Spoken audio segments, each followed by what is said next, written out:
What is up, everybody? Hello, it's me and Kenny Omega. We are having what you call a Kenny-bration today. We are celebrating the reclaiming of the AEW Men's World Heavyweight title by our Lord and Savior, Kenneth Jerome Omega.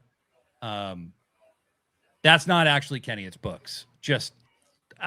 It's very convincing, so I wanted to make sure people didn't think Kenny was really here, Books. How are you, Books? I'm on cloud 9. He did it. What was the immediate feeling just like right after the show? I screamed. Yeah. Like I legitimately, he hit that one wing angel and it got to 3. I was like so scared that they were going to pull he actually kicked out of it. Not after like 2 minutes. Nonsense. Yeah. I legitimately screamed. I told Mr. Books, I told you so. I might have called him a loser. Nice. I'm pretty sure my reaction was, I told you so, loser.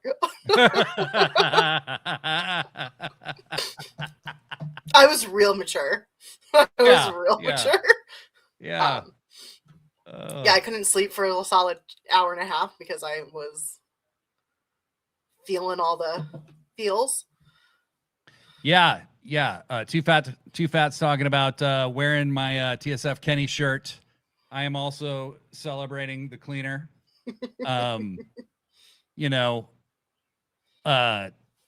Just call me DJM. I just watched it over and over again, like that Zendaya meme, smiling. Yeah. No, me too. I've watched the match 3 times. I have not yet for my heart rate. Yeah. What a great television match, though. I mean, geez, Kenny Omega is going to have a good match, but something when we actually really start the podcast part of this, like MJF is right there with him. Like he is. Oh my God! Like that's the only nice thing I'm going to say about him today. So let that be one. He was on the level of Kenny in this match in particular. Yeah. We got Pippin in the house. We got Bleary Line in the house, who very accurately called out what we're going to do. Future Shock Wrestling Pod, what up? Good to see you again.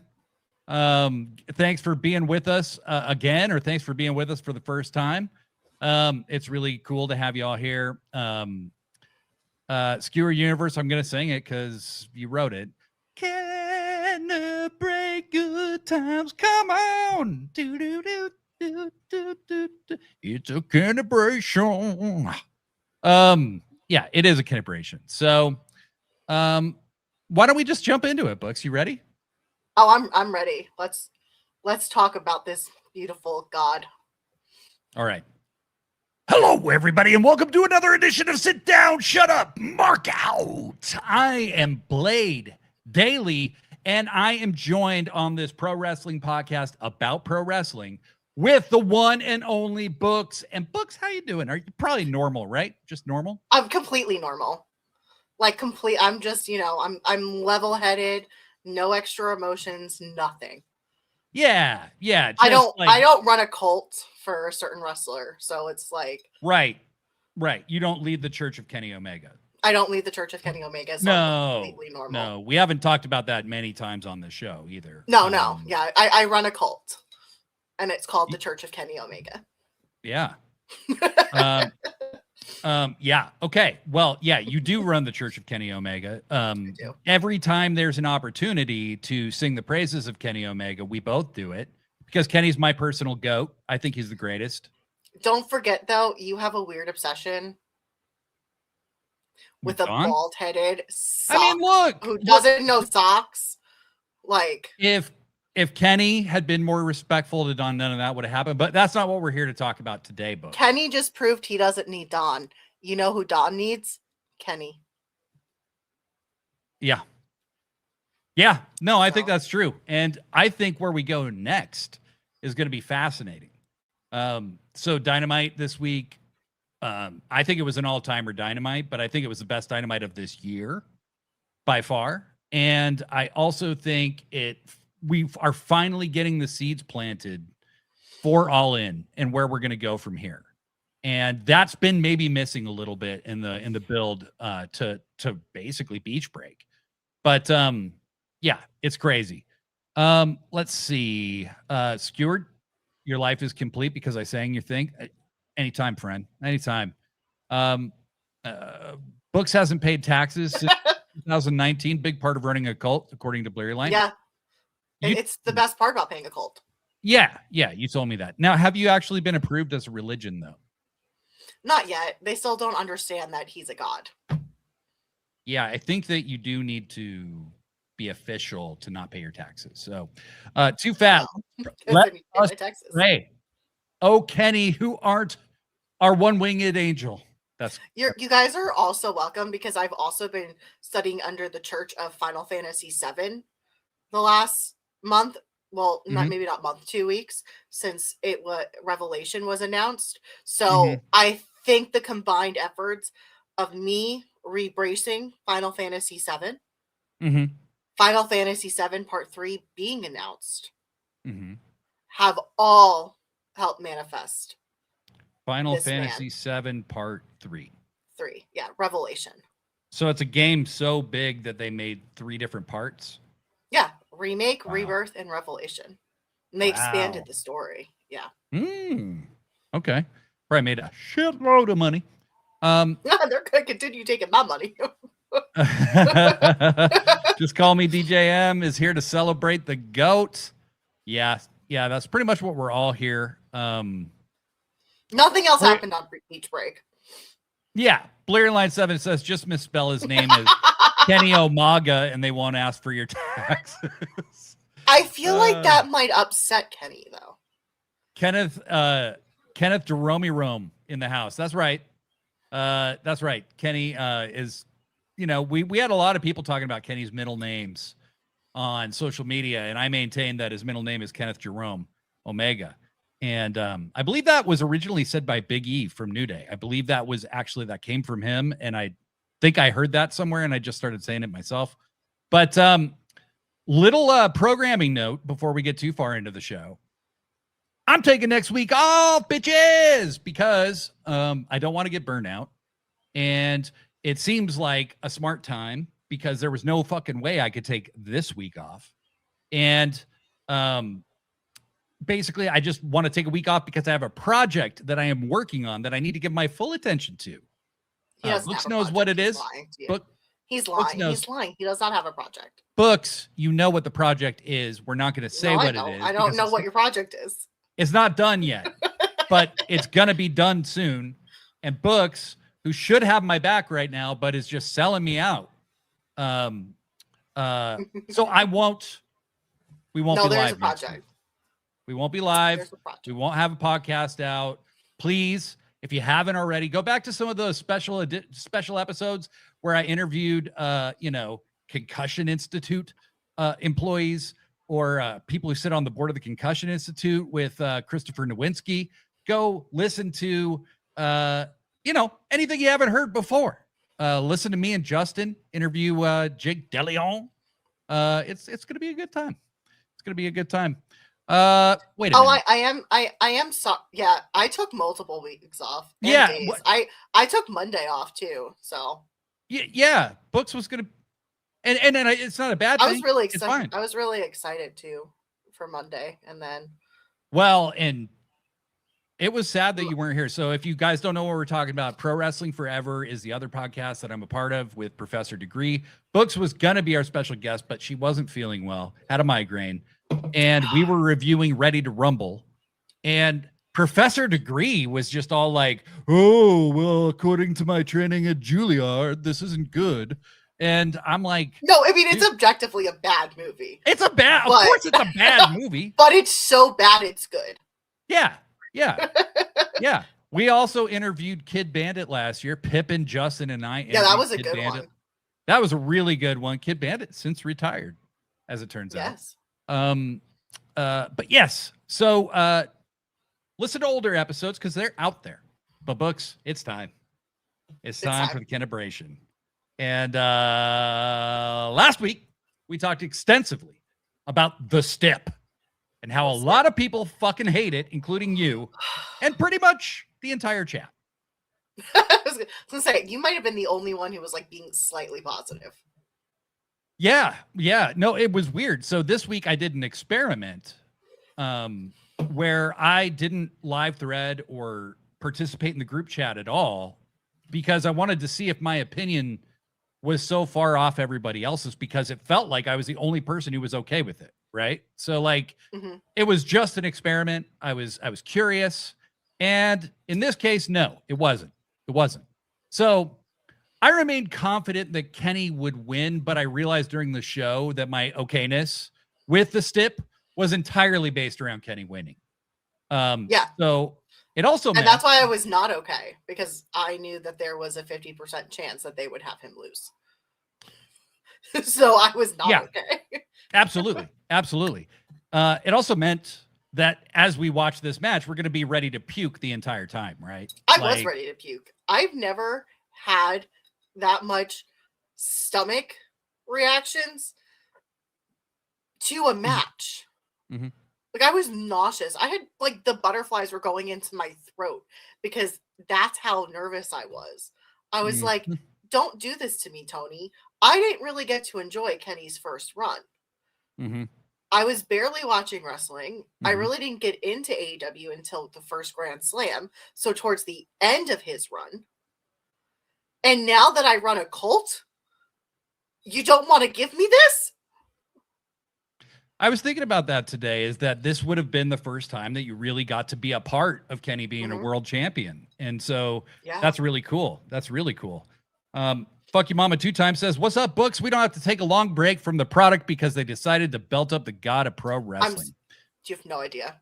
Because especially this, even before this match, this was a Dynamite that kind of revitalized my love for like, I needed this Dynamite. Yeah. Well, it's weird because it's felt like AEW's been kind of running in place for 6 weeks. I haven't even thought the shows were bad necessarily. There's been the women's issues, which have pissed me off for sure. I haven't thought the shows were have bad. Still been pretty good. But I haven't felt as excited, you know, and it's weird because in my opinion, Double or Nothing is the best AEW pay-per-view of all time. And pretty much from that moment to this last Wednesday, I've been like, they felt something wasn't clicking. Yeah, something wasn't clicking as hard when you're coming down from the pinnacle of greatness like this, you know? I wonder if that's what people felt like during that 2023, 2024. But I still had rose-colored glasses on at that point where I didn't think a product was bad. Well, and I would say that's fair. I would say that the shows weren't bad. I mean, it was still it was still getting it was still voted the show of the year every single year by the Wrestling Observer. Dynamite has literally won best wrestling show of the year every year of its existence. Like, and that's because Tony just likes to give us little pay-per-views every other week. Yes. He's like, you know what? Some people can't afford pay-per-views. I'm just gonna be a level-headed, somehow grounded billionaire and respect that. Like, so we didn't have the stip ruin our lives. Okay. Yes. Thank God. And the side benefit of me not live threading or in the group chat was that if Kenny lost, I wouldn't have a public crash out, which definitely would have happened. I would have been so pissed. That's why I didn't say anything till that match. Because I was like, oh my God, I don't want to be that person. And I was just going to put my phone down if he lost. Yeah. Now, I'd said during the build to Hangman's match with MJF that MJF would eventually have to lose this stipulation at some point, right? And I thought it would be with Hangman, and then he won, okay? And we even theorized as a group last week that MJF will eventually have this stipulation turned against him, most likely, right? Which I do think makes a lot of sense for them to do from a storytelling perspective. Pippin said this match gave us all diverticulitis, and I agree. Never have I been so happy to have it, though. You know what I mean? Never have I been so happy to have it. Pippin also adds that Kid Bandit is retired as an in-ring performer, but is now running her own wrestling promotion, which I did not know. We should get Kid Bandit back on the show. We really should. The only time I'll be 100% on board with that stip is if it's used on Jericho, says Skewered Universe. Oh my God. And Bleary Line makes a fair point. I will say the stip adding like nothing to Kenny's title win. Like I would have enjoyed it just as much without the stip. I mean, that's fair. That's fair. But I actually probably would have had more fun going into the match. Yes. And yes. And then Bleary said match. Bleary Line also makes a great point. The person who needs to turn that stip on Max is Jay White. He's the only person who can out motherfucker MJF. It's true. It's true. And Skewer Universe adds that the AEW title protects Kenny's guts from exploding. Your freaking guts exploded, Kenny. Okay. So the show starts with a very serious promo from Kenny. He's with Renee and Michael Nakazawa is behind him. This is a man who used to pull his underwear off during matches. So it's always hard for me to see Michael Nakazawa in a serious light. But it was cool. It reminded me of Starrcade 1993 when Ric Flair was going to wrestle Vader. And throughout the entire night, they were showing these videos of like Flair talking about, this might be my last time in the limo riding to the arena, blah, blah, blah, blah, blah. And then Flair won this match, you know, and it was like they really wanted you to believe he could lose. And so Kenny just said, hey, if you got it in you, put me down, you know, but I don't think you do, you know, and I thought that was a nice touch. That was a nice touch. Yeah. I was a little sad that because I'm going to agree with fuck your mama. I 100% when we saw Nakazawa, I was like, oh crap, he's losing. And then the Bucks not being there, I was like, fuck, he's losing. Like, you know, when I started to think he might lose is when they did that little thing with MJF and Will Ospreay during the show, where they got into a brawl. Which increased my anxiety massively because I'm like, they're already looking past Kenny. Yeah. Or there's a lot of moments where I was like, nope. Yeah. I really thought like the other thing that could happen is Ospreay comes out to get MJF, but he accidentally gets Kenny. And Kenny loses due to Ospreay, which would play into all this stuff they've been building between the two of them, right? But no, that didn't happen. And I was starting to envision nightmare scenarios. It was like starting to become a bad acid trip or something. So, an extremely tense and extremely fantastic episode of Dynamite. It was the best of the year. And the Golden Lovers themed gear. I was like, oh man, this man is losing. That was... everything felt that way, right? Like he comes out in a tribute to Coda, right? I honestly felt a little emotional when that happened because I'm like, wow, like maybe this is it. But yeah, when the main event time came around, I was on the edge of my seat. Justin Roberts gave Kenny the vintage entrance treatment. Hold on. My still issue is, what is his issue with North Carolina? You have to go to Orlando? Come on, Kenny. If you're going for old school Kenny. So I do have a little bit of an issue with Kenny Omega. Well, yeah. No, I mean, I thought you might because, I mean, he specifically omitted North Carolina. Yeah. What the fuck, Kenny? However, Justin Roberts saying him having 95 career wins in AEW, not including his victory over diverticulitis. That was great. That was a really great part of the intro. Just hearing that intro again just gave me like, I had a slight feeling he was winning when that happened. I was like, oh yeah, he might actually win this.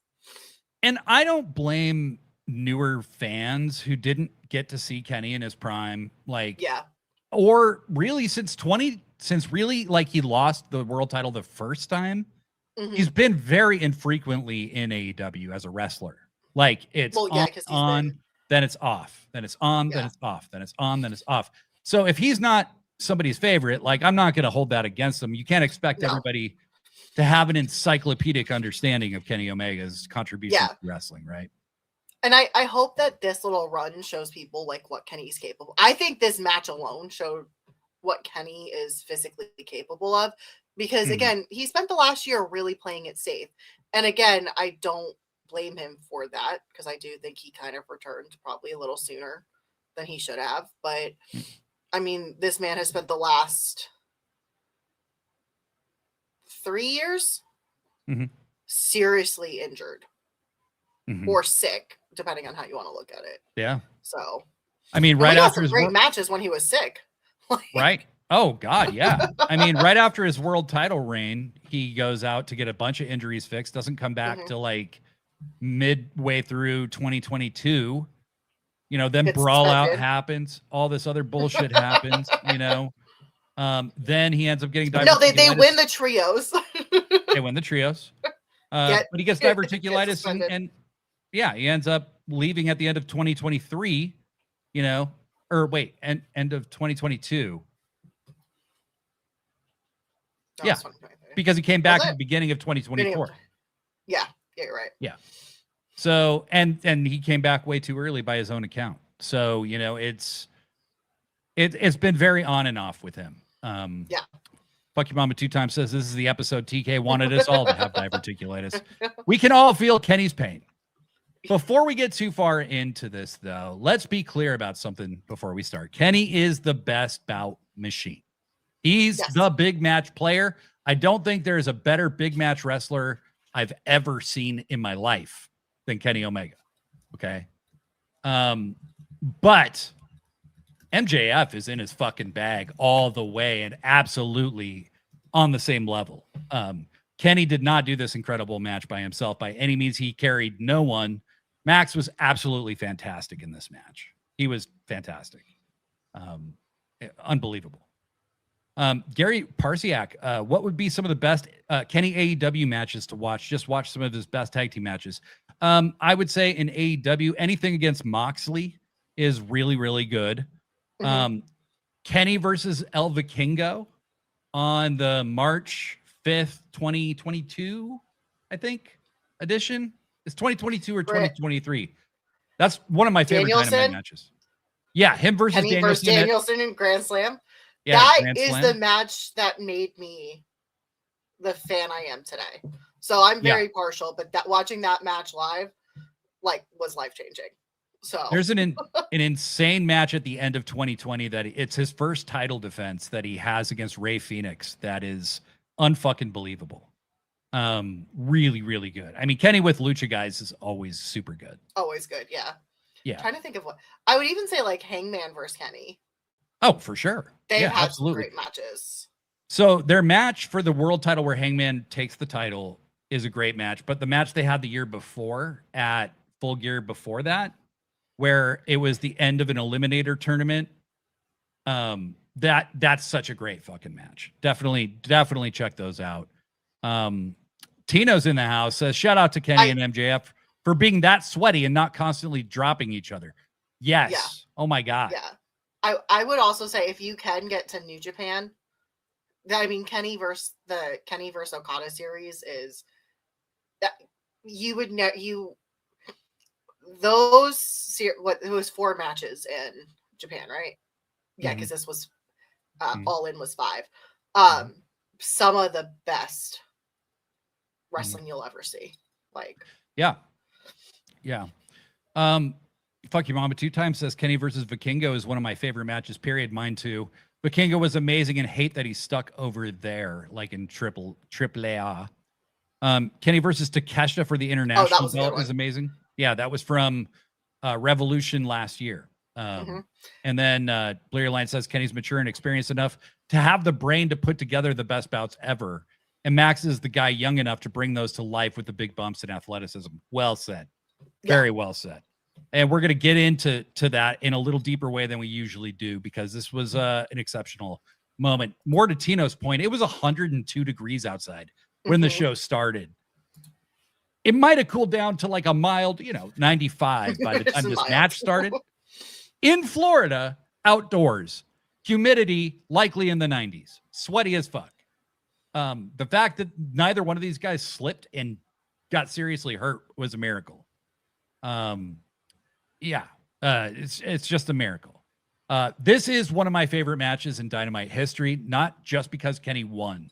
It's because the believability of every near fall was expertly sold. I would say this is probably, obviously Danielson versus Kenny may always be my number one Kenny match, just because, again, being there live was a Mhm. whole other experience. This is like right there. Like this might be interchangeable, because to me, this was the Kenny I watched on New Japan when getting introduced to AEW. So I was like, holy shit, this was 2020 Kenny. Yeah, absolutely. And they brawled through the crowd. They told a story of each guy desperately trying to hit their biggest move. Kenny made a bunch of attempts at the one-winged angel, and Max kept getting out of it. Max kept trying to hit the heat seeker pile driver on Kenny. But Max took a fucking header through the announce table. Like, no one saw that spot coming. It was pointed out to me that it was a tribute to Mick Foley, actually, because in 1997, in a match that Foley had with Shawn Michaels, Foley did that exact same bump the exact same way. And they used a different table, like, because if they'd used the normal one, it would have broke his neck, you know, but like, you really, really, like, big props to Max for taking that bump. That was crazy. And it came out of nowhere. Max, being a wrestling nerd like he is, wrestling a match like this with Kenny was probably a dream match. Like, to get Kenny in like almost prime level probably made Max the giddiest little boy backstage. Yeah. So he's probably willing to take, like, I feel like these are some of the craziest moves we've seen Max like actually take. Yes. He's probably like, yes, I'll take anything from Kenny. and it was perfect too, because they went to commercial right then, and that's the right time. If you have to go to commercial, do it then. When he's taking a bump, he's going to be on his back for a while. You know, they're going to have the doctors fake checking on him and everything. So, you know, it was crazy. Fake medical come out. Foley took the bump on a normal table. I will say that, because he didn't care if he lived or died, apparently. You know, they come back. Max is still out on the apron. Kenny has all the advantage, but Max is super resourceful, and he's super smart, and he's tough as hell. This is what I love about Max, because in his return in 2024 and 2025, he kind of felt like he had reverted back to like troubled, immature, conflicted MJF, right? But since he's won the belt at World End in 2026, he's been a completely different guy. He's no longer the future. He's right now. You don't compare him to up and comers anymore.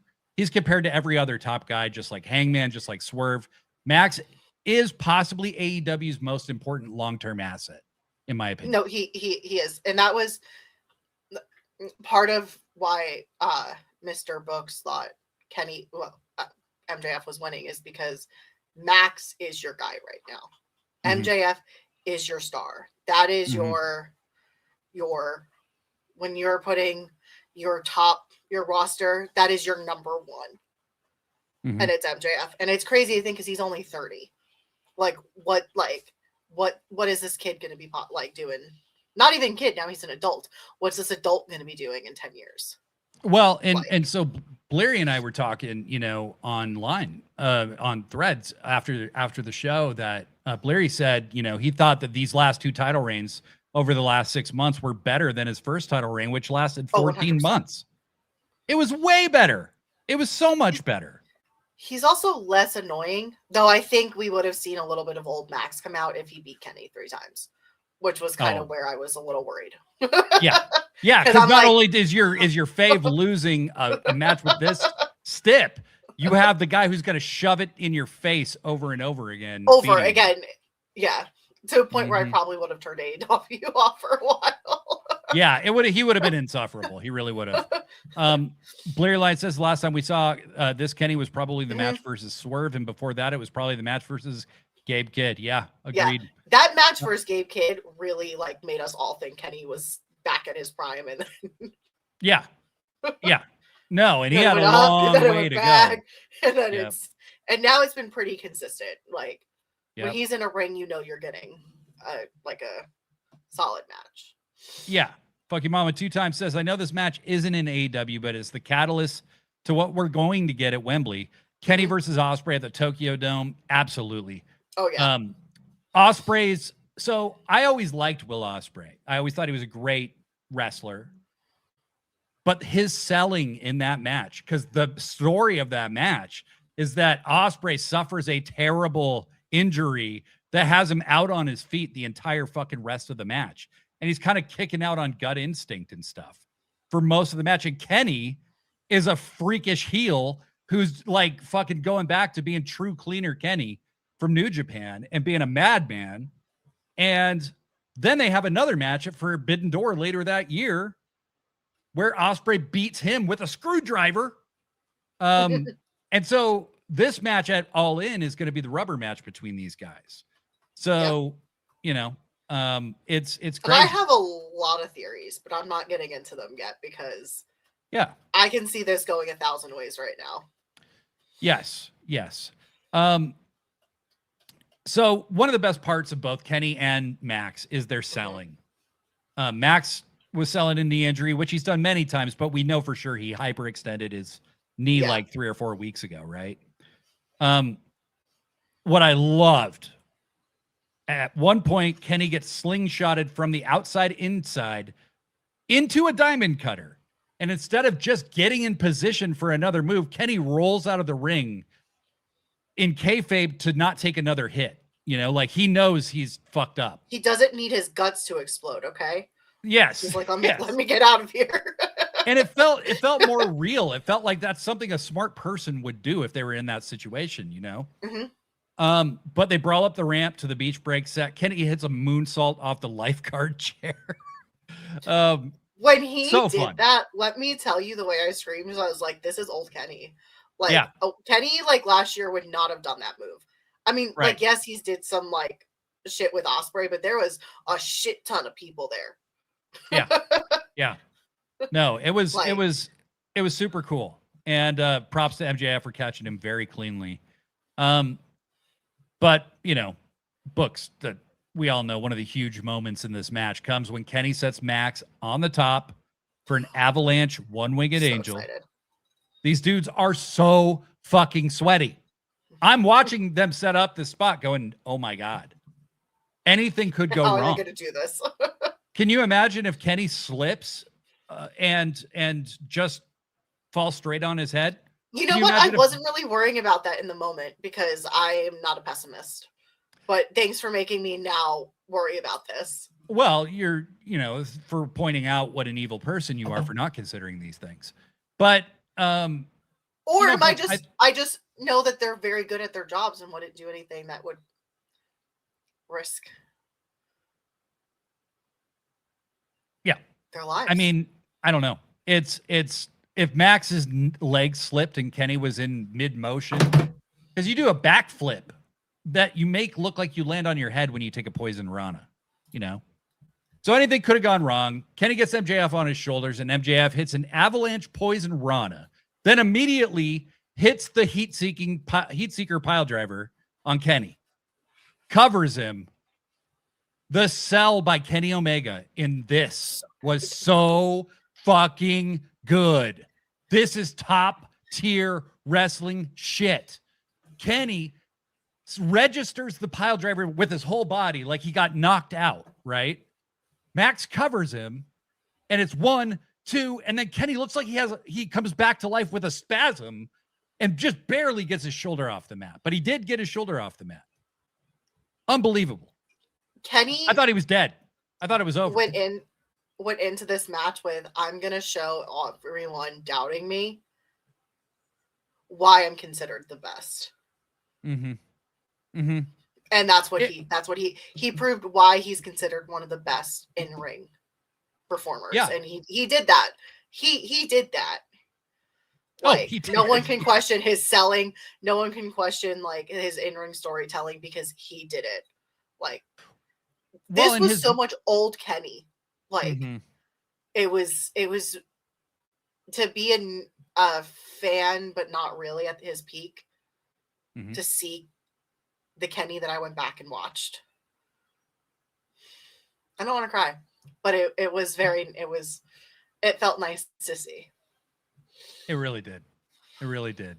And when Kenny kicks out, the crowd loses their fucking mind, you know, because Kenny's having this like it was at that moment where I was like, if Kenny loses, Tony Khan better have a private jet, a helicopter ready, because people will storm backstage. Mm-hmm. Mm-hmm. Like, that crowd was not for MJF one bit. Mm-hmm. It was a Kenny crowd, and there was gonna be a riot if Kenny lost. Yeah, I mean, when he hit the heat seeker, I was like, oh shit, like that's bad. That's real bad. MJF tries to bring the belt in the ring after Kenny kicks out. The ref takes it away, which allows Max to put the Dynamite diamond ring on. Ospreay runs down, and I'm ready to fucking throw up. Okay, because I'm like, oh shit, this is not good. Like, but Ospreay just takes the ring and kind of goes back up the ramp, right? And then the ref gets distracted by Ospreay and gives and the ref is distracted with Ospreay, and then Max goes and grabs the belt and fucking brains Kenny. Wait. Yeah, no, Kenny grabs the belt is what it was. Kenny grabs the belt. Kenny grabs the belt. He's debating whether to knock Max out with it or not, which is hearkening back to what he did to Moxley when he won the title the first time. Mm-hmm. His skeleton's in his closet. And he decides not to do it, and then Max fucking hits him with a low blow, grabs the belt, and brains Kenny with it. Mm-hmm. Now you're like, fuck. So it's really funny because I didn't have the same reaction when Ospreay came out. When Ospreay came out, because in my headcanon, both Kenny and Will know what it would mean for Will to beat Kenny. Yeah. Oh yeah. Like, so I'm like, I was like, when Will came out, I was like, Kenny might actually win this, because I think they both want it to be Will beating Kenny. Like, that was my headcanon for this, why Kenny was going to win. So when Will came out, I was like, yeah, I'm no longer worried. Yeah, I was so far past the point of rationality by this point that it was like, what if Will tries to hit a hidden blade on MJF and takes Kenny out? You know, what if? You know, there was just all these nightmare scenarios running through my head. And I'm watching Will go up the ramp as he's getting yelled at by Remsburg, right? And I'm like, he needs to disappear. He needs to fucking disappear. He needs to go away. But MJF hits Kenny with the belt, and then he goes for the cover, and I'm like, oh, fuck. Kick out at 1. Everyone else, lost my shit. Everyone else in the sport of professional wrestling, stop doing this spot. You'll never do it this good. Never. The crowd is like having an orgasm collectively. Like, it's insane. I'm screaming in my apartment.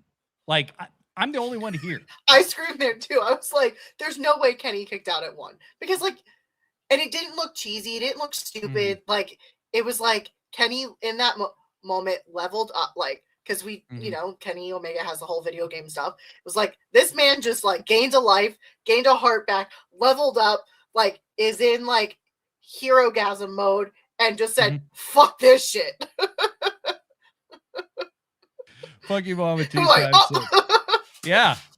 Fuck you, Mama 2 times says Kenny wins the belt and All In has an uptick in sales. I think they sold 1,000 tickets since he won on Wednesday. I mean, it's Friday as we tape this. So Punk wins the WWE title and 2,000 tickets are returned. Oh my God. I know people don't agree, but I think Kenny versus Ospreay is the bigger ticket than Ospreay versus MJF. Yeah. Like, yeah, and we're going to talk all about that. We have to, because some people are really think that there's a certain segment of MJF's crowd, and it's not because of him. It's not because of anything he did. They think he is the greatest fucking shit that's ever happened. He is worth 10 times more than anybody else in AEW. And if he loses, they kind of act like when Punk loses or whatever. Like, you know, that Punk's the greatest. How could you do this? He's the biggest draw, blah, blah, blah, blah, blah. And I guarantee you, Max doesn't look at things that way. Like, he doesn't see it that way at all. Max is a wrestling nerd. He himself would sees the importance of Ospreay versus Kenny outside of America. Like, All In is outside of America. You are getting fans in that have watched New Japan, who have watched other things, who understand what a marquee match this is. Yeah. Like, this is round 3 of Kenny versus Will. Like, this is huge. Kenny kicks out at 1. Will has that look on his face like, oh shit. Oh shit. And then he finally walks around the corner to the back, and I'm like, yes, okay, great. 3 V triggers. Like, it's Max is just spiritually broken at this point. You know what I mean? I have a question. Does anyone see Kenny slap to get those sounds? Or is that legitimately the sound of his leg connecting to Max? Because I swear to God, I have never heard a move that actually sounds like it hurts until that. Because it was just this is like where Kenny's a magician. So I think the way he does a V trigger, and I've tried to isolate this and figure it out for myself, I think his shin is what actually connects, which is nowhere near as bad as a knee, right? Yeah. Or it's upper thigh. It's something. Yeah, when he lifts his leg, he always has his hands in front of him, and he smacks his thigh like right as the move connects.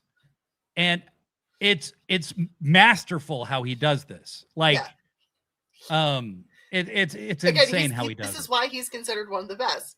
Like, yeah, you're like, how are you doing these? How are you making these sounds? Yeah, like, he's a magician. He really is. So after Ospreay goes back, my butthole unclenched, and Kenny hits 3 V triggers and 1 winged angel, and fucking pins MJF clean in the ring. 1, 2, 3. New AEW Men's World Champion. Oh my fucking God. The All-In graphic shows up on the screen showing Omega defending against Ospreay. WrestleGasm is happening in August. We are getting another Ospreay Kenny match, the rubber match, the mentor versus the mentee. There's all kinds of story beats that they've planted between now and then. It's rumored that MJF, I saw Meltzer saying that it's believed that MJF wanted them to move this matchup. I'm not sure if that's because he's hurt or because if he felt it was just better to do it on TV or whatever, right? Either way, thank you, MJF. Again, MJF as a character is MJF. Max as a wrestling fan just knows ball. Yeah. Yeah. He knows ball. Yeah. Skewered Universe, MJF, the wrestler, hates that he lost. Max, the real person, is probably excited as a kid to watch Kenny versus Will. Of course he is. Max. If Max is not at all in, that man is going to sit there like with popcorn, everything around him, and just like take notes. Yeah. Yeah. Yes. And Blurry Line says rather than slapping his leg with his hand, he knees his leg into his hand. That makes a lot of sense. Okay, yeah. Now I'm gonna have to rewatch it just to see. Oh, Larry, I think that is the magic trick right there. Like I can see when the Bucks slap themselves because they're pretty obvious. Kenny is one who's eluded me, where I'm like, wait, where are these sounds coming from? Yeah. Skewered Universe says that Blade was finally able to let out the fart he was holding in when Kenny won. I will say that my colon did cleanse itself after this show. That is true. Says finally going on that honeymoon. Benny the Bear in the house. What up, buddy? Hey, all and the world rejoiced and let out a collective battle cry. We sure as fuck did. We've already spent 45 minutes talking about Kenny, like just Kenny. Too fat to cook. Max is going to get that belt again and again and again. That's 100% correct. Oh yeah, Max is going to end up being probably one of the most decorated. I suspect AEW. He will be the most decorated champion in AEW history when he retires. Yeah. Yeah. I do think it's time that we can give like Max a little break for a little bit. Like, let's keep him out of the world title. Because again, the kid I keep calling him kid. The man is 30 years old. Like, let's not tire people out on him. He's had a lot of help. But in the main event, Max has carried the main event for 6 months, 7 months. Like, he's done a great job. Like, 100%. I'm not taking, like, I'm just saying you don't want people to get tired of someone like MJF. No, like, you don't. He's someone who does need to take some steps back every once in a while. So you go, I really miss MJF causing trouble. And then he comes in, he causes trouble. Every time can be a little longer. And then he goes away for a little bit, then he comes back. I'm going to have to make a short of you doing this. So, I like how you have like now you have like a visual guide that you can do, demonstrations with. Rarusha, I swear my trachea erupted with thunder after the kick out at 1. Blurry Line elaborates, he kind of has his hand in the position where it's ready to slap. Notice before Kenny hits a V-trigger, his arms are kind of in a penguin position to his side. It's very clever and way less obvious. This is why Kenny's the best. Like, yeah. because he knows how to do this shit without being a wrestler. Like, if that makes sense. Absolutely. But, he is, of this era or any other, in my opinion, Kenny is the GOAT. And he proves why. Dave Meltzer, for what it's worth, rated it 5.5 stars. I think it might be my favorite Dynamite match. Is that Max's highest match? I don't know. I wonder if the Danielson Iron Man match might be higher. I don't know. But as great as Kenny is, MJF is a master of building crowds up and pulling them back down. So you had 2 of the best really at all ever. Oh, yeah. It's crazy to say that about Max this young, but it's true. You have a living legend and someone who's going to be a living legend. I did see some people literally said they didn't want to see Kenny versus Ospreay because they've seen it before. And I was like, we've seen MJF versus Ospreay twice before, including one time at All In. Like, what are you guys talking about? We've only seen Kenny versus Ospreay once on AEW. Yeah. It was in New Japan and one in AEW, and it was great. So the Danielson Iron Man match, Dave gave 6 stars. Okay. I was just wondering, because you don't really think about MJF getting a lot of star matches for some reason. Yeah. Rarusha makes a great point here. When all is said and done, MJF is to AEW what AJ Styles was to TNA. So true. So true. He's gonna go down as a huge part of like as important to AEW as Kenny and the Bucks. Like, and I think they look at him that way too. You can kind of tell them by the way AEW has pushed him. Yep. Benny the Bear adds, Kenny also has a stutter step, much like Alex Shelley or Muda. So there is so much movement during the V-trigger. Love a great Muda call out, man. Muda is, I think he moved cooler than anybody in the history of wrestling, honestly. Okay. So I don't blame newer viewers who may not understand Kenny. He's been very infrequently featured the last year and a half. We can't expect everyone, like I said, to have kind of an encyclopedic understanding of his run in AEW from 2019 to 2021 and New Japan from 2016 to 2018 and DDT before that. But others just don't understand the level of international star that Kenny is. Yeah. And when you're having an event in England, being an international star is a huge thing. When Kenny was in New Japan, it didn't matter where he wrestled. He would wrestle in Europe. He would wrestle in Japan. He would wrestle in Mexico. He would wrestle all over the place. And those shows were in such demand when he was there because the opportunity to see this guy who literally made his name in Japan and did such an amazing job that he became a star in America without even wrestling here. You know what I mean? He'd come to Ring of Honor like once a year. There are articles it was like on a wrestling one because that's how Mr. Books discovered him, where he was like back into WWE and was like, yo, this Kenny guy is nuts. Because he started becoming mainstream here because of how big he was overseas. Kenny isn't this is what annoys me when people are like, Kenny needs to go to WWE to be cemented a legend. No, wrestling is so much bigger than America, and outside of America, Kenny is an all-time great. You're gonna get people coming in from Japan to All In now because people want to see Kenny versus Will. Like, Mm-hmm. especially if this is the level of match that Kenny can do. Well, and I think when you look at Kenny and the Bucks and Hangman, right? But I'm talking specifically about Kenny. He redefined what being a wrestling star is in this era. And what those guys proved, and Cody gave this up to go back to be, you know, the top guy in WWE, whatever. But like, they redefined what it means to be a top star in the wrestling business. It meant you didn't have to have a WrestleMania moment.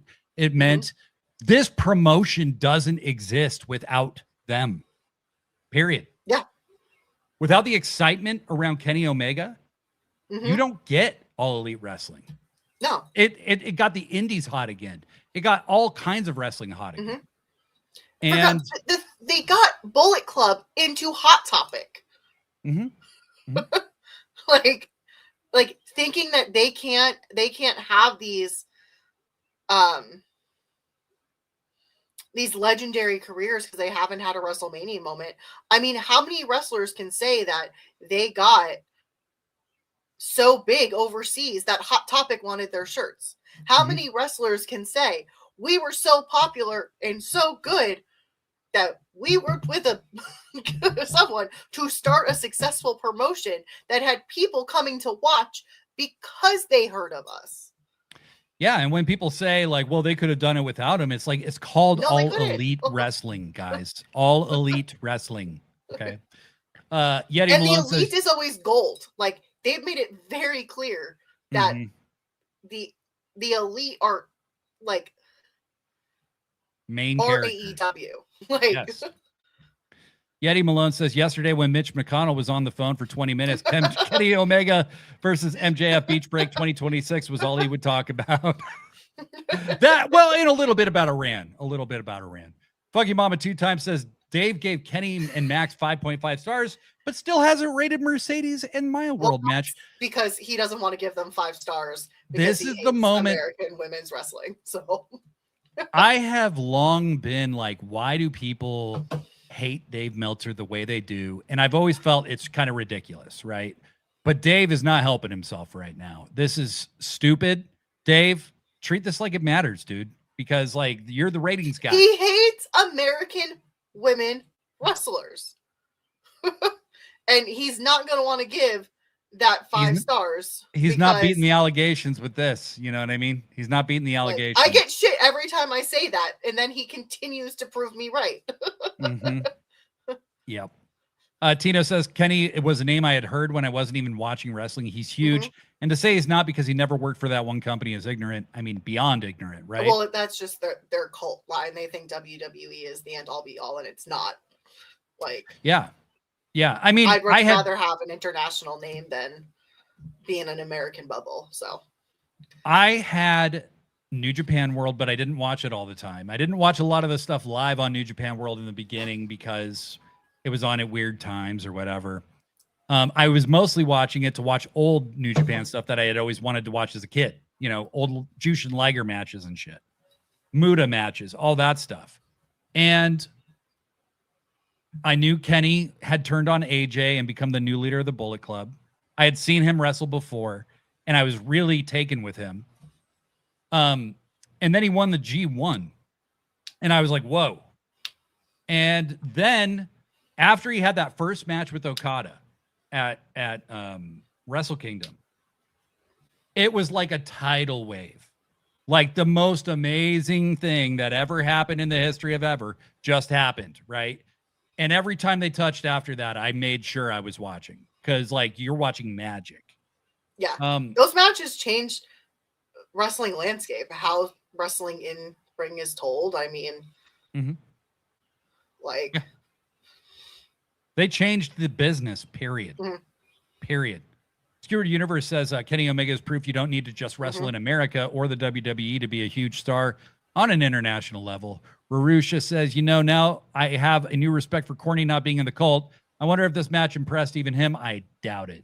I highly doubt it. It's everything Jim Cornette hates about wrestling. I just don't take that guy seriously. And well, and Cornette hates Kenny anyway, so there's no way he hates Kenny. Yeah, he just hates Kenny. He's not going to talk nicely about this at all. No. Blurry Line said Cody had the chance to be something more, but he fell back into the old comforts. He saw a 20% built villa, claimed he'd laid every brick going back to the townhouse in the rich neighborhood.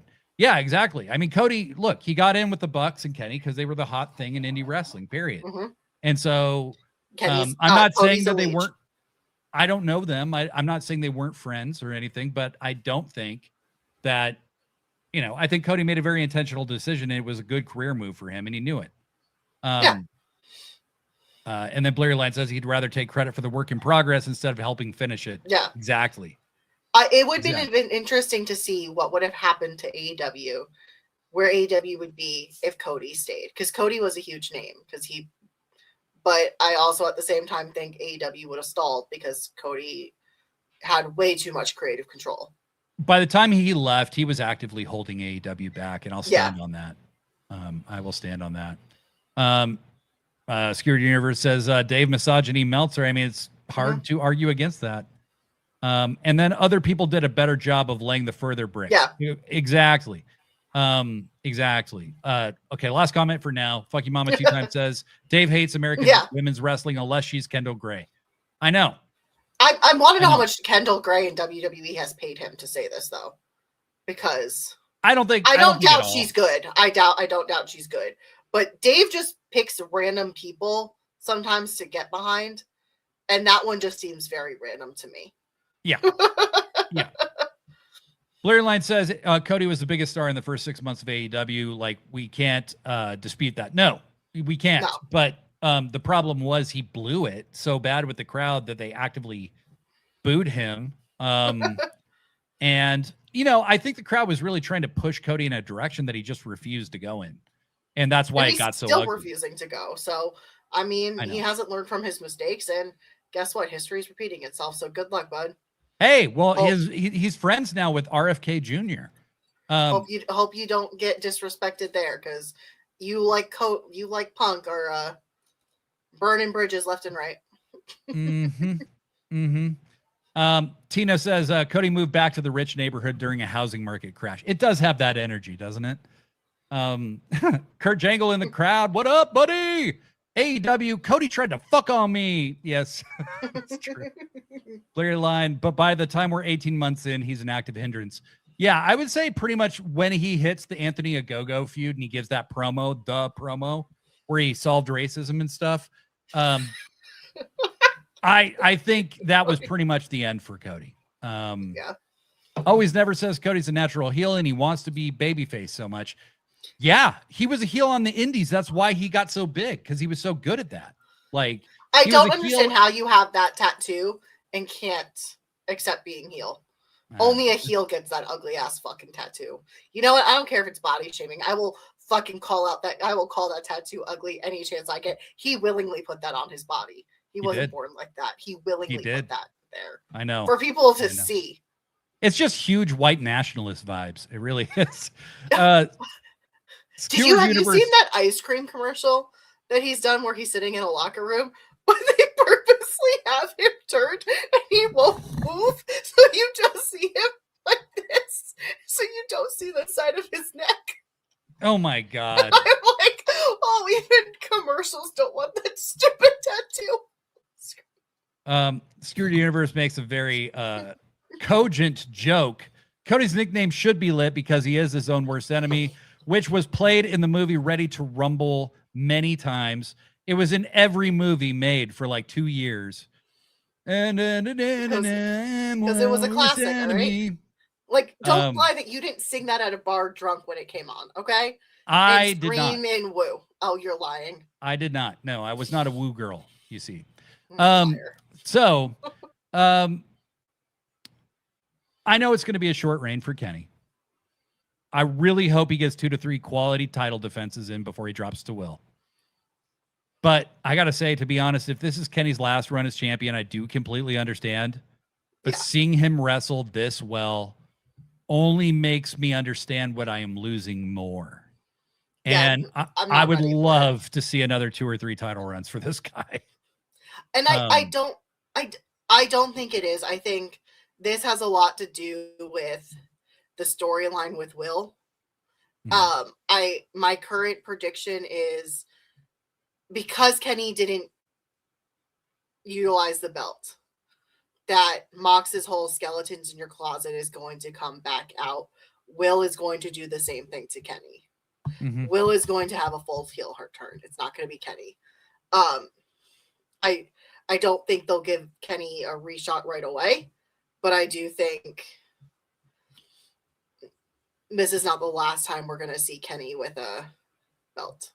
I think this is just literally to give the people what they want and to give Will. Well, you know, they made the right call once you heard the ovation that they got at the end of that match. Like, oh my God.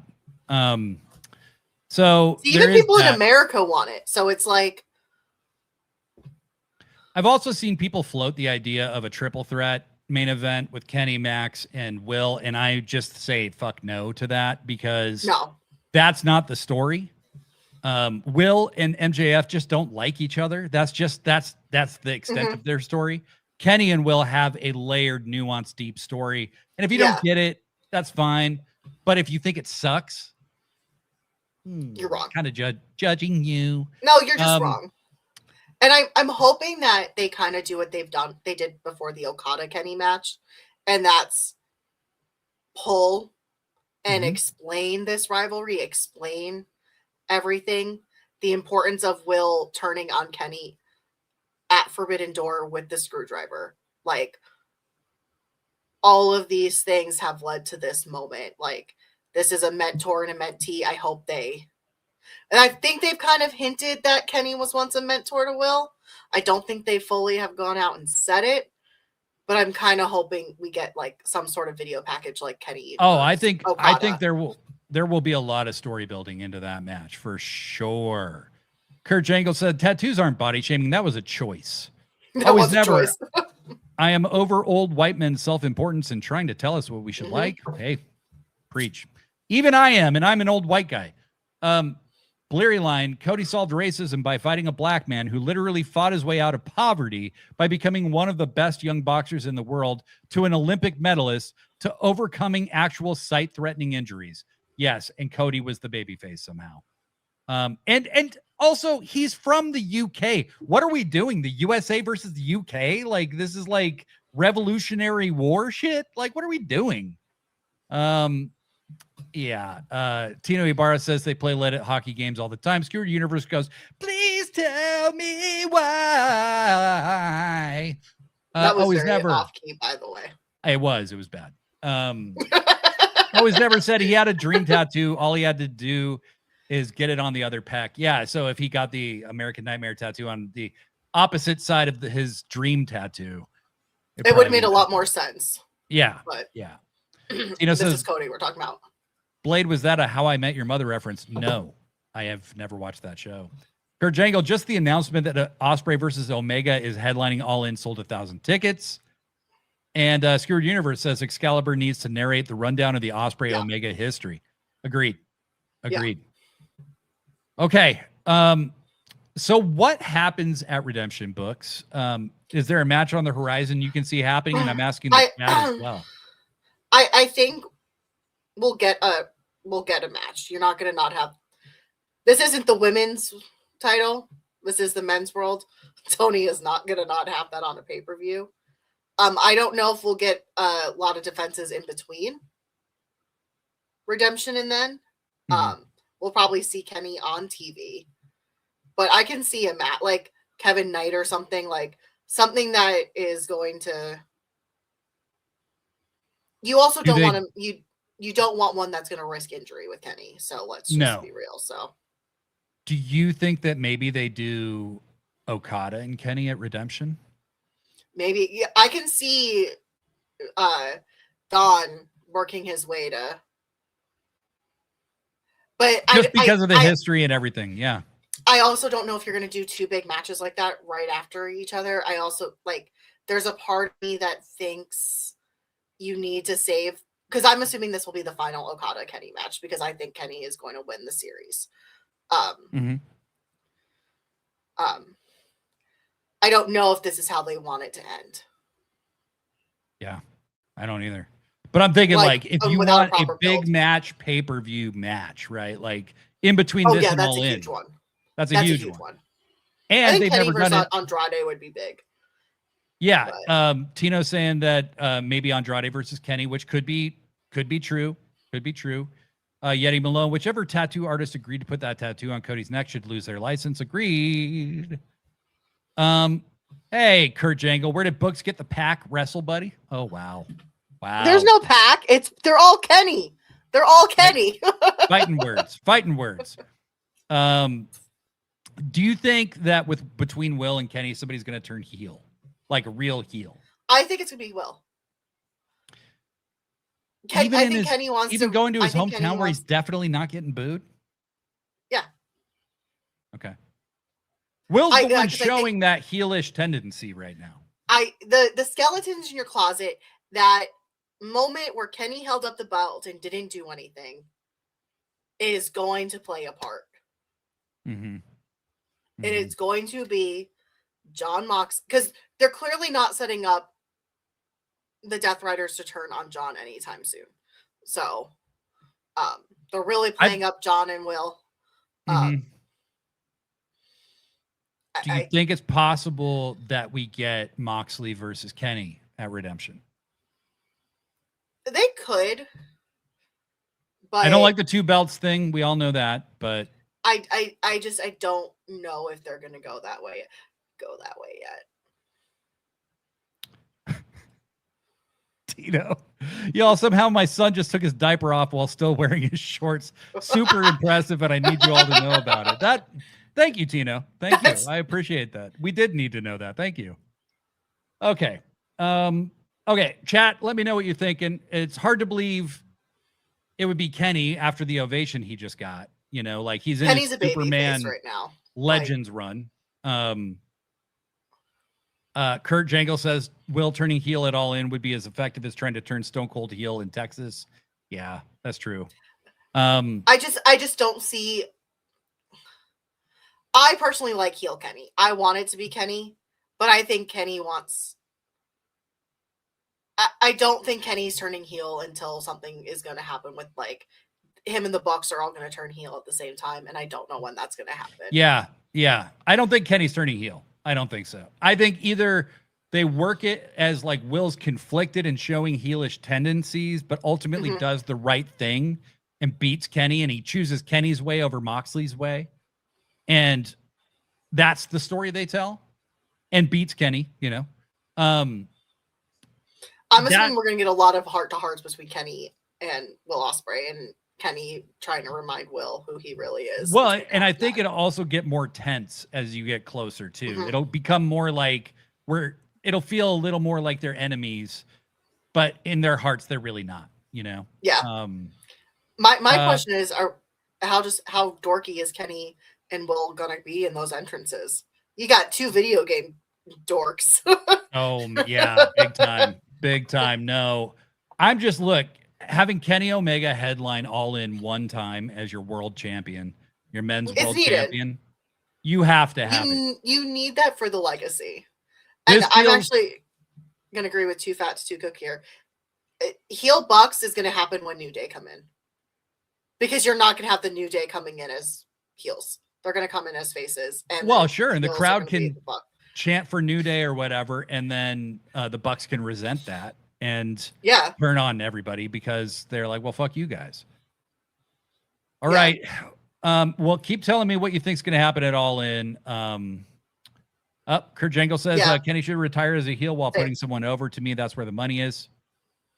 Okay. To me, Kenny is just a heel. I think he's so dorky, but for some reason he's almost a different person as a heel. So have Kenny go out as a heel. Skeward says Will beats Kenny at All In without using the Death Riders tactics. Then Will has to go up against Mox. That could be the catalyst with beating Mox to have the Death Riders finally turn on Mox. I could see that.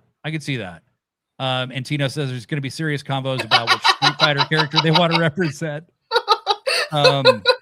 Blurry Line 7 does a call back to the Forbidden Door match. If Kenny doesn't floss with the Union Jack at Wembley, I'm requesting a refund. Hell yeah, exactly, because Will did that with the Canadian flag. in Canada. Always Never says, I understand people have their preferences. I just don't really need hard face and heel alignments. I like people doing heelish shit, but not being actual heels. Tweeners are more interesting for me. And that's where Kenny shines. That's where Kenny shines at being that. And Ospreay's kind of acting like a tweener right now in a lot of ways, where it's like, and you know, Shane was on the show a few weeks ago, and his point is, look, it's very character motivated. So like, it's not about heels and faces in AEW as much as it's like, this guy wants this and he's willing to do whatever it takes to get it. You know, it's about how desperate they are to get somewhere, and may cause somebody to be a heel for a while or act heelish for a while or get booed for a while. But ultimately they could be cheered the next day under the right circumstances. Always Never says, I would bet money the Death Riders never turn on Mox. I've been talking about the Death Riders turning on Mox for years. So, I mean, at this point, you would have won a lot of my money. So, yeah. Tino says, hope Kenny brings back the handlebar stash, the Harley race chops. Harley race. Same. Kenny versus Will Ospreay. Same. Kenny versus Will Ospreay supersedes any face heel dynamic. I agree. Skewered Universe. Ospreay coming out as Bane is proof he's not completely heel or babyface. He's just willing to do what it takes to get the job done. And then Always Never. I love playing with heel and face in the ring with the in-ring storytelling. And yeah, Kenny will play heel at All In for sure in the match, even if he's a babyface. But Books, we have like 4 other topics. So we're going to speed run through them. Fine. Are you ready? Yeah, I'm ready. Okay. The Fletchlight, Kyle Fletcher, went international at this same show. When he beat Takeshita, I was like, Kenny's fucked. They're not going to do 2 title changes on the same show. Well, wrong. Kyle Fletcher and Konosuke Takeshita had a predictably fantastic match earlier in the show. It was a great finish. At one point, Tak had Fletcher beat, but Don just grabbed his leg, and that's the amount of healing that was all that they needed. Like, a guy as good as Fletcher shouldn't need like 14 people to run in and beat him up, right? It was just, he took the advantage away from Takeshita when he had it. Takeshita selling a bad arm. He hit the Raging Fire, but couldn't make the pin. Then Fletcher hits the sheer drop brainbuster. Take kicks out. Then Fletcher hits the avalanche brainbuster and pins Take. The DCF comes down to celebrate the new international champion. The conglomeration comes down to check on Tak, help him to the back. And then the DCF are in the ring through the commercial break for an interview with Mick Foley making his very first Dynamite appearance, which I thought was super, super cool. How much do we love Mick Foley? Just he's amazing. Doesn't it just feel like he's where he belongs? Yes. Him with Dawn just made me so happy. I was like, I just want to see these two continue to go up against each other on the mic, because I think they are 2 of the best to talk. So let them do it. 2 guys basically from the same era who never really were in the same place at the same time. Yeah. Yeah. So yeah, Bleary Line says Mick has worked for AEW since day one. You cannot change my mind. You know how when you think of like what AEW was without Renee Paquette, and now it's so hard to think of Dynamite without her. Like that's how we're gonna think about Mick, I think. Yeah, Mick you can just see he looks happy there. Like, yeah. Tino says, "Oh shoot, they're gonna do Marvel versus Capcom at All In, aren't they?" And Tino also says, Mick feels like a puzzle piece we didn't know was missing. He just fits so well. And Don, Mick's trying to interview Kyle, and he's trying to get some feelings from people again. And basically, Don just keeps cutting him off, and Mick goes, well, okay, we will make this about me then. Do you see on this shoe? This is my dog that we lost. He has a dog painted on his shoe. And this is my current dog, and she's alive and well and doing great. And if you ever cut me off like that again, or you ever talk to me like that again, she's going to know the inside of your colon pretty well, basically. So what an eloquent way to say I'm going to stick my shoe up your ass. Exactly. Kurt Jangle says Mick made him believe in Santa again. Yeah. Yeah. I have a question. Was I the only one who was not surprised Takeshita lost, though, knowing he was in the G1 and was going to need to be off of TV for a while? I actually haven't seen the full G1 listings. I hadn't paid attention to it, so I didn't know for sure. I assumed he probably would be in the G1, but I didn't put the timing together. The first round is Saturday tomorrow, right? Yeah, in Chicago. In Chicago tomorrow. In Chicago, yeah. Blair Line says also Kevin Knight got a solo entrance, which pissed off the entire DCF, which was great. Yeah, he was brought out individually for his and then he says he gets a title shot just because he was in that match, not that it was contingent on them winning.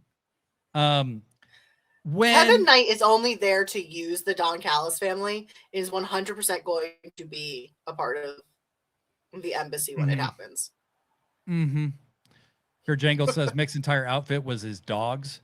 Larry Lyon says I remembered like midway through the match that he had to go to the G1, and Tino thought about that too. Too Fat didn't know he was in the G1 too. Yeah, I saw a lot of people shocked, and I was like, I don't know, I wasn't surprised. I soon as that match was announced, I was like, he's gonna be in Chicago on Saturday. There's no way he's winning. Tino says also Gabe Kidd beat Shota. What's up with that storytelling? I mean, it's just for Gabe to be able to be a super dick. I love the fact that Gabe Kidd is stuck overseas because of visa issues. Is like, I know. Crap, I have to be in. I've talked so much shit about New Japan for Forbidden Door, and now that's the only place he can wrestle. Totally, that's hilarious. Tino hates Gabe Kidd. A lot of people hate Gabe Kidd. I like Gabe Kidd personally. I think he's very good at what he does. But I hate him because he's so good at what he does. But he's incredible. Who's like MJF and does not break. So like he also has mixed up his game in AEW where he doesn't like talk the same. Like he used to talk in this like put on this kind of big tough guy voice in New Japan more. And now he's not doing that as much. And I think it actually makes him feel scarier, kind of. But anyway, Mick's threatening to shove his shoe up Don's ass. And what should happen? The music hits. Andrade comes out. How you know? How you know? And I'm like, is this El Idolo for real? Idolo? Like, what the fuck? He comes out in 100-degree weather, dressed in a full suit with his coat, hat, and glasses. Okay. And Taz is like, yeah, he dressed for the weather. He says he was the best part of the Don Callis family. Says Don promised him the title. Now he wants to take a title. He guarantees he's going to take a title from Don. And Don says if Andrade can beat Jake Doyle next week on Dynamite, he can have a shot at Mark Davis's national title. The crowd is put the national on Andrade. By the way, put the national on Andrade and just send him everywhere because that's kind of where I think what this man has been doing. yeah. And that's kind of the thing is like where I think he's going for redemption is Mark Davis. For the national. I forgot about that, to be honest. I just really liked Kenny and Andrade round one, so I guess I just want to keep watching two beautiful men. Hey, they can still fight shit out of each other. Yeah. Tino says you got to commit to the bit. Kurt Jangle says if you look cool, you stay cool. I don't think that's how clothes work. Bleary Line says, I will say I was very tired of how you know when he first said it. Then they did it again with the exploding skateboard, and it went all the way back around to being funny again. Okay. So let's talk about that. So he says he was the best part of the family. The crowd is chanting how you know at him. The chants were super loud. The family's getting really agitated. And Andrade says, hey, tranquilo. Long pause. How you know? The crowd goes nuts. Brian Cage, Doyle, and Kevin Knight chase Andrade backstage. They can't find Andrade backstage. Darby shows up, but gets leveled immediately. He has another backpack. Kevin Knight refuses to touch it. So Brian Cage grabs his skateboard, which then explodes in his face and takes out Kevin Knight too. Doyle points off camera and goes, it was you. And the camera pans to Andrade, who is holding a detonator in his head. And he goes, how you know? It was so fucking funny. So good. That was so good. Really well done. But to Bleary's point, in order to keep the catchphrase, I don't want it to overwhelm his character, where they Yeah. just want to say that thing and they're not appreciating Andrade himself. They need to if they're keep not appreciating Andrade themselves, they are stupid, because how do you not just look at that man and appreciate him? And watch his matches too. I mean, like, this guy is sure. But yeah.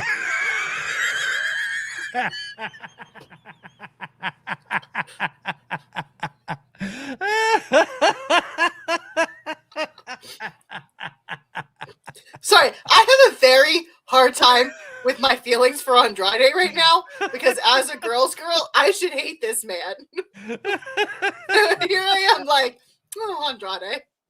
Oh god, You're sure. Yeah.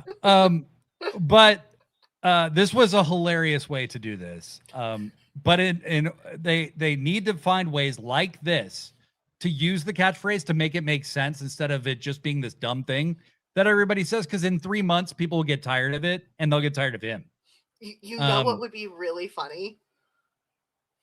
Just putting Leo Rush and Andrade together. Yeah. And one of them is him going, "It's fine. How you know? He knows. How you know? He knows." Yeah, and they did a little bit of that. Just give me that one time, please. I just want to see those two interact. Yeah. Let's see here. Too Fat to Cook says Andrade should always have a title belt. Blair Line says Cage and Doyle are built for this kind of goon work. I totally agree. WWE would have buried this deep into the ground by now. Absolutely. Oh yeah, they would have hated Andrade getting over by himself. Yeah. Always never. I love that how has gotten over the skateboard spot, hits like Leo, and that it's fine with the backstage interview. It's locked in place. Yeah. Blurry Line says Books is thinking of some other kind of goon work. Sorry, when Andrade's on screen, yes, I am. Sorry, Charlotte. Skewered Universe. Even I swoon over Andrade, and I'm a happily married straight man. Yeah, I mean, Andrade, Kenny, Takeshita. I mean, it's kind of hard not to. Swerve. Tino, wonder if Darby was trying to reference the intro to the Lakai skate video, Fully Flared. No fucking idea what you're talking about. Fucky Mama, 2 times we're going to have to change her name from Books to Goon. Books and Goonie Slams. So yeah, the trick will just be to keep him fresh, so the catchphrase doesn't become bigger than he is. But if they can do that, Andrade is your next huge babyface star. Yes. And having heard him, he cut an incredible promo in English in Japan after he won the global heavyweight title. I know he can do this. TK seems like a full-on believer to me in Andrade, and I'm a full-on believer in Andrade. I think he's fucking awesome. Yeah, somehow this man has taken really bad press and just like overcame it, and I'm just like, I gotta give him credit, because like not every person is capable of that. So like, you know what part of that was though, is he owned it, and he goes, I was a terrible husband. She was a great wife. I was a terrible husband. He never said anything bad about her. And then it somehow makes him more attractive. So make that make sense. Like, I know he's a shit person, but I'm like, oh, hey. Well, he sounds like maybe a guy who's been shit who went to therapy, and did some work. He's had some therapy. Yeah. Kurt Jangle says Naked Andrade has created his own goon work. Yeah. Exactly. Yes. Every time I think you might be cool, Blade, you prove me wrong. Yeah, I know. I've been doing that. That's kind of my gimmick, is if you think I'm cool, you are wrong.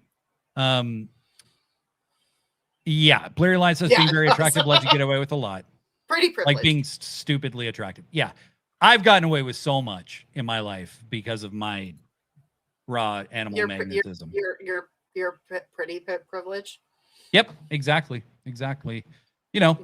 I've been able to hot girl rules, kind of, been able to get away with that. So, the women's casino gauntlet books. Yeah. This was a fun gauntlet. I was actually pleasantly surprised. Yes. So was I. Tony did a really good job with booking this. So congratulations. Yes. Tony. I won't shit on you for once. It could have perhaps been a bit longer, maybe, but ended up. It featured 12 women and moved things forward in many ways for the division.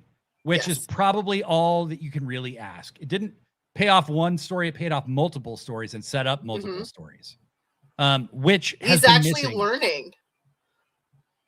Yeah.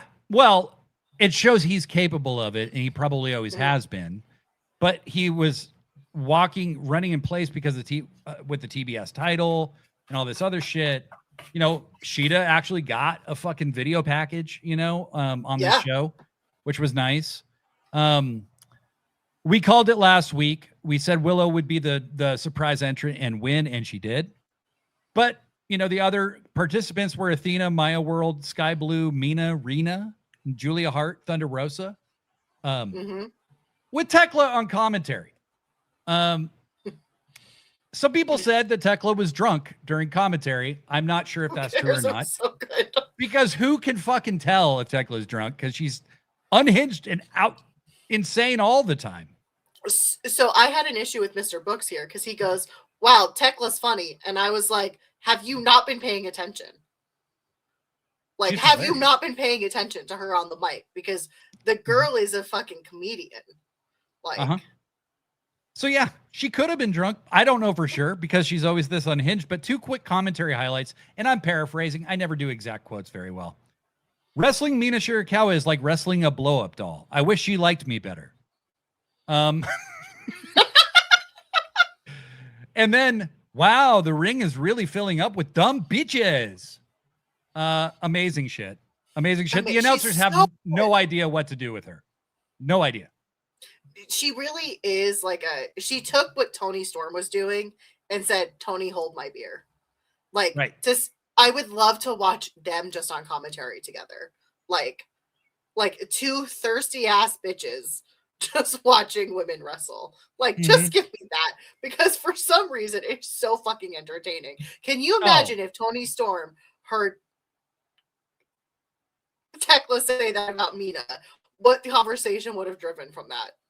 Oh my God. And Tony would be like, I'm her husband. Like, how dare you talk about her that way? Yeah. Oh, I mean, it would be crazy. Let's see what the chat's saying here.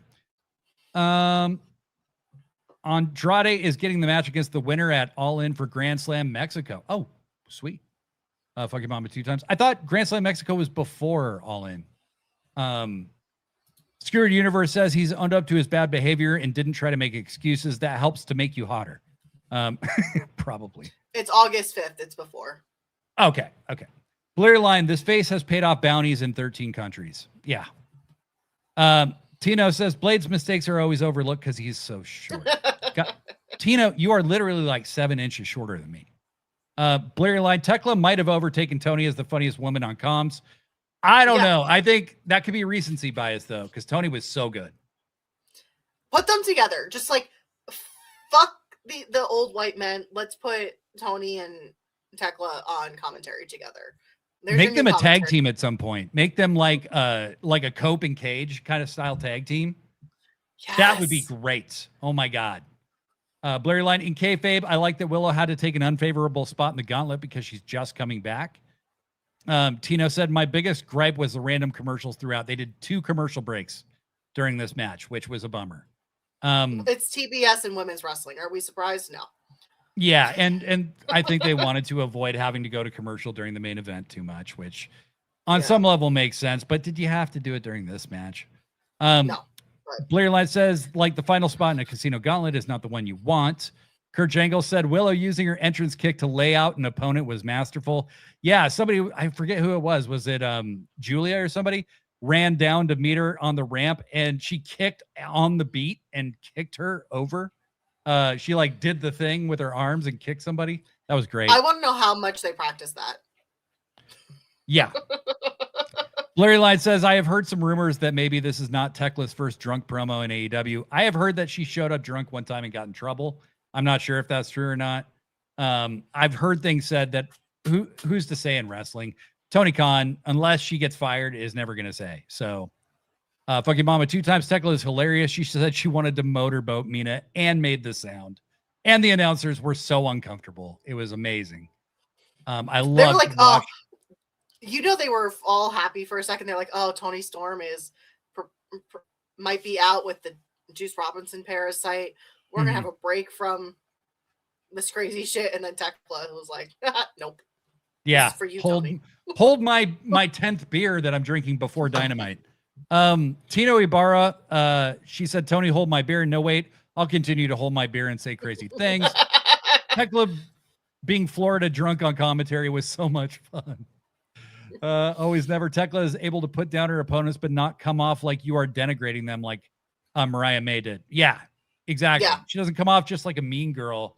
She does build up her opponents, but it's in the most degrading way possible. It was Athena that Willow kicked. Okay. Sisters of Sin were just menaces throughout this whole match. I loved it. Loved it. When they were attacking the security, I was just dying. I was like, oh my God, what are, like, just make these 3 complete fucking menaces, please. Like, yeah. Oh, fucking mama references another great quote. When Tekla's talking about being in Vegas, she goes, I won 10,000 and ended up with a stripper on my lap. It was great. Yeah, Mina posted that she learned 2 new words this week, blow up doll, and I forget what the other one was, but motorboat, that was the other one. And then Funky Mama says Tony is the best on commentary, but Tekla isn't far behind. They're both so good. I cannot wait for them to feud. I see why Tony wanted to do that at All In. It would have been great, but I'm glad that he got forced to go in a different direction. The women's division just needs more stars so that they can be on TV more, you know? After the match, Willow's, very, happy to have won. Tekla spears Willow. The Sisters of Sin were going to come back down the ramp to join Tekla, but Divine Dominion cuts them off and beats their ass. And then Mercedes takes out Tekla with the Owen Hart belt. Holy crapola. The announcers then said Mercedes has a deal with Divine Dominion. Holy fucking shit. Please make that permanent. Please. Books, what were your thoughts? Oh, I loved it. For some reason, I think that works really well.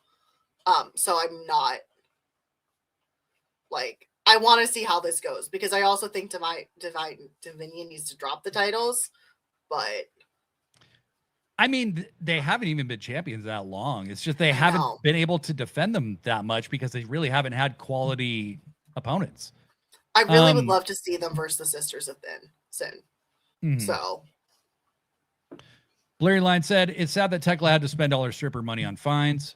And Mercedes was sitting on the lifeguard stand this whole time. I know. But it was that I like the idea of them being affiliated, because Megan was Mercedes' second when she was wrestling Persephone in Mexico. So there's been kind of an allegiance teased off camera for a while. Fuck your mama 2 times. Stop being a weird coward, TK, and give the women their own pay-per-view. Agreed. Blurry Line, and they had matching gear, and yes, Mercedes and Divine Dominion have matching gear. Fuck yes. Fuck your mama 2 times. I love Megan Bain. That is all. The matching gear with Divine Dominion and Mercedes made my brain happy. Yeah. Mercedes' deal with Divine Dominion is the same as MJF having a deal with DCF. Yeah.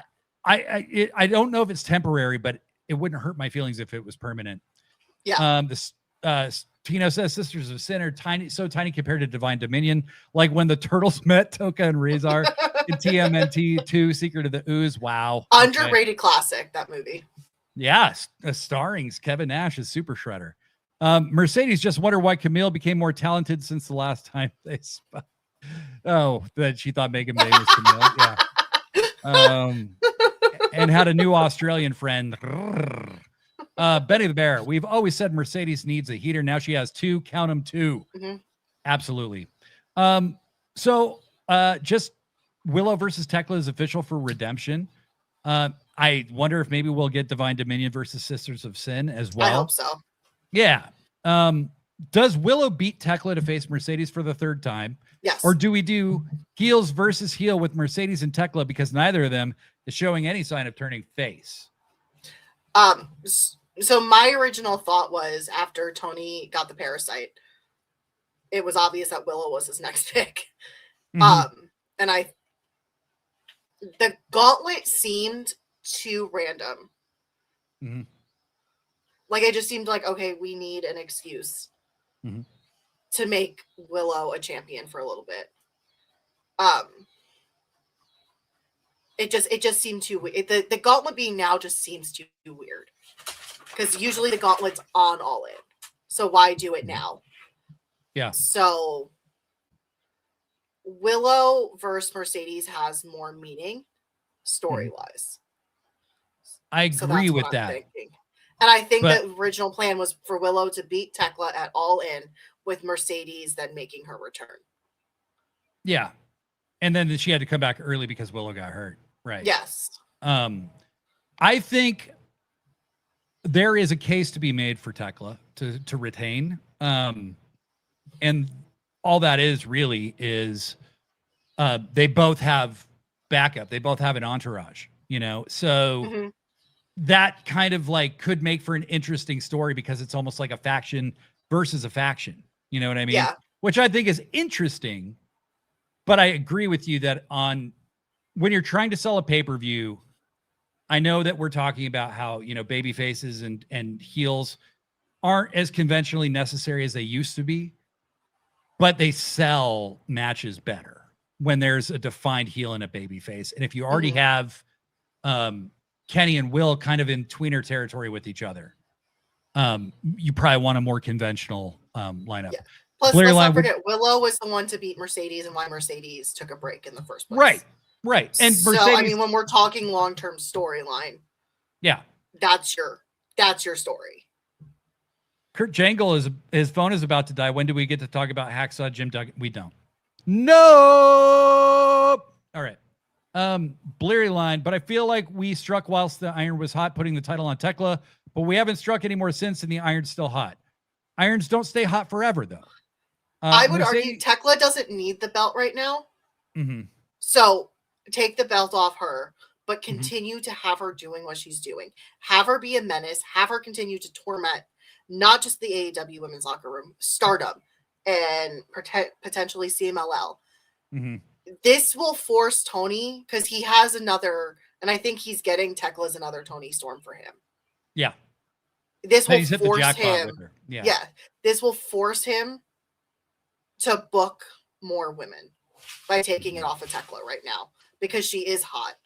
So you have to keep her on TV. Yeah. But well, and she's a star people want to see and they expect to see now. Blair Line said Mercedes and Divine Dominion versus Willow and Brawling Birds. That's a good call. I think Divine Dominion and Brawling Birds is what's happening at All In. Yeah. That's happening at All In. They'll beat the Sisters of Sin at Redemption. Tekla drops to Willow, and then Brawling Birds have Willow's back in the feud with Mercedes. That is probably what will happen. And you know what? It'll be awesome. Yeah, because I can actually see the Brawling Tony putting the tag team on the Brawling Birds. Oh, I think I think they're the only ones that can actually go up against Divine Dominion and win. Yeah. And I would like to see kind of been playing up them being too rough and tumble, so like they can actually take out. The only thing I feel bad about in any of this is Penelope Ford. Yeah. You know, just being kind of sidelined, and now Mercedes is with Divine Dominion. It's like, oh fuck. Tina says Triangle of Madness could just feud with everyone. Exactly. Yeah. Exactly. They're just assholes. Okay, moving on. Also Maya World and Athena are definitely fighting at Death Before Dishonor in Philly, and I think Maya's taken that title off Athena. I think she's their next big one, and I think they've all they know this. Yeah. So Blairy said they need to have a match on the pub set that all the vignettes are shot from. Agreed. Yes. That would be so badass. With Divine Dominion. That would be so badass. And Tina goes, well, they are birds that brawl. So, okay. Controversial take here. Never thought I'd say it. Chris Jericho had a good match. We won't spend too much time on this, but Jericho and Ciampa had a really fun match. It felt like fun. It was entertaining. Yeah, it was very entertaining. It felt like a blood feud style match. Jericho took a crazy face first bump on the stairs. That could have been very, very ugly. But they brawled. They made full use of the very fun beach break set. Ciampa at one point tried to use a bucket full of sand on Jericho, but did not succeed. But it did leave a lot of sand in the ring, which allowed Ciampa to then throw sand in Jericho's eyes, hit him with a bicycle knee, and pin him. It makes sense for Ciampa to win. He's a heel. He's establishing that he's a heel. He'll do whatever he wants. Tommaso Ciampa had a good match that Jericho happened to be in. Come on, you got to give Jericho a little credit. I thought he looked better than he has in any other match since he came back. Then Ciampa after the match hits Jericho in the head with the chair and leaves him laying. This writes Chris off for a while. I would love it if when he came back, it wasn't against Ciampa. Yeah. Is there still more tour to be done? Why is he being written off? I know it's not because he's like suddenly taking a last minute contract. He's made it very clear he's retiring from AEW. But yeah, I was just wondering because it's not not time for the cruise yet. So yeah. Blurry said Ciampa did end up with a bleeding butt. That is true. And then Taz was talking about sand getting in a cut on your butt, which, yeah. Blurry also says it did take Jericho about 5 minutes to blade. But, I think the chair shot to the head was designed to say, like, he put him out for a minute, Yeah. I don't think it'll be super long. But what I don't want is Jericho to come back and for them to have a bunch more matches that Jericho eventually ends up winning. I don't want that. Like, if they just finish it here, Ciampa's gained something tangible from it, and Chris doesn't need anything from this. You know what I mean? He doesn't. Just move on. With Ricochet, they had way too many matches, and Jericho won too many of them. He's doing a really good job at actually putting people over right now, which was never really his issue. But like, that's what he's been doing, right? He put Ricochet over. He's put Ciampa over. Like, it'd be interesting to see who he goes up against next. Yeah, I think Jericho should move on. And if he moves on, he'll have done good by Tommaso Ciampa and helped get him over a little more and go about his business, I think Aubrey ended up having to help Jericho because that was like trying to get juice from a dried orange. And this was a one-match feud. That's all it ever needs to be. In this case, I think so. Because if they keep having matches, Jericho's going to win one, and I don't want that for Ciampa. The mistake that's been made with Chris in the past is too many rematches, and him getting his wins back cheapens any attempt at getting someone over. I think that's what people are talking about when they mean the Jericho Vortex. He lost that match to Eddie Kingston at Revolution by submission. It was a big deal for Eddie to beat him, but then they wrestled like 17 more times, and Jericho beat him like 3 more times. Like, what did you actually do for Eddie? If that's the case. But if it's just left like this, Ciampa genuinely benefited from it, and I think Jericho did a good job helping him out. All in all, this is the best Dynamite of the year. I am all the way back in. I wasn't out on AEW, but the last 6 weeks since Double or Nothing were weird and a bit stilted as far as story development. You go ahead, Books. I'm sorry. I was out. Yeah. You seemed like you were pondering maybe taking a break. I did take a little 2-week break. Right. And perhaps a longer one if Kenny lost this match. Yeah.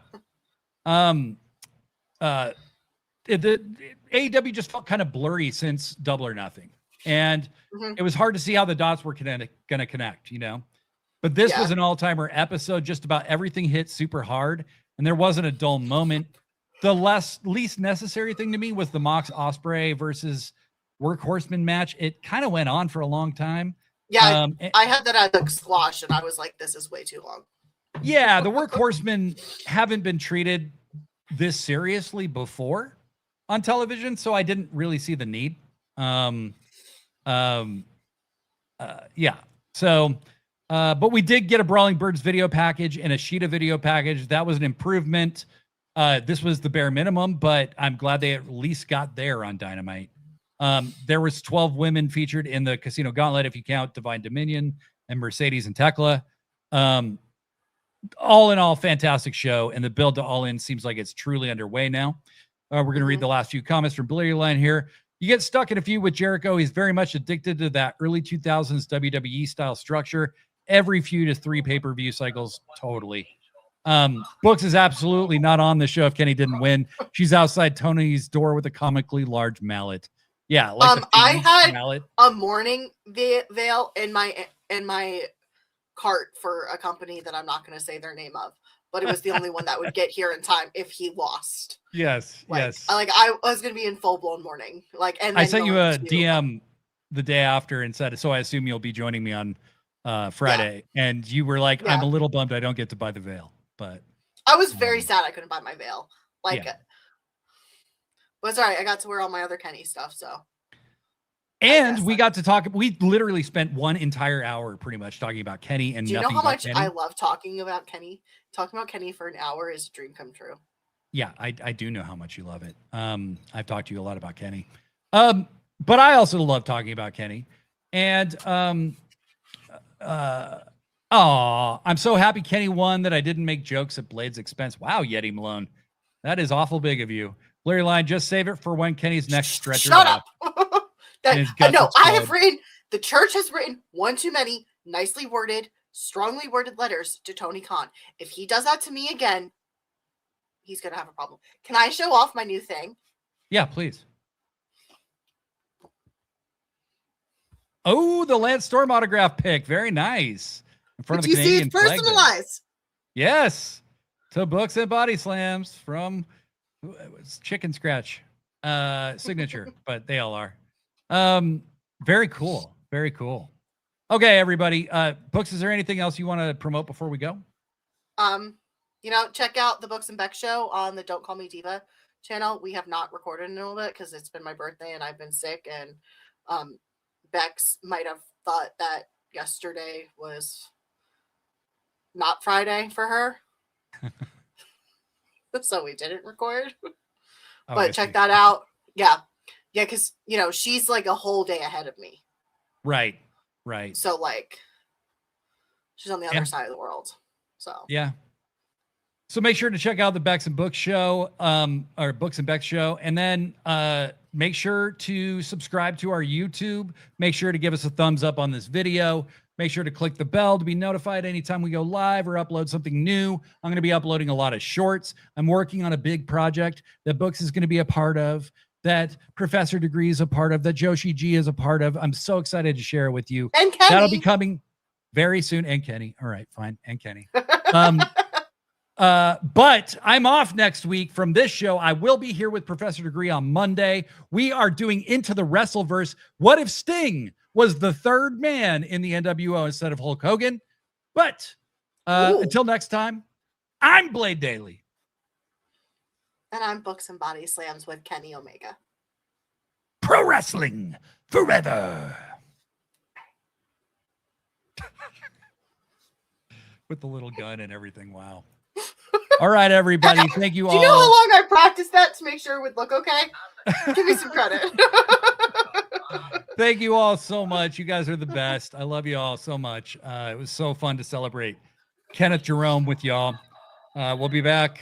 I'll be back Monday with Degree, and then 10 days or so later. So take care. Bye-bye. Stay here, Books.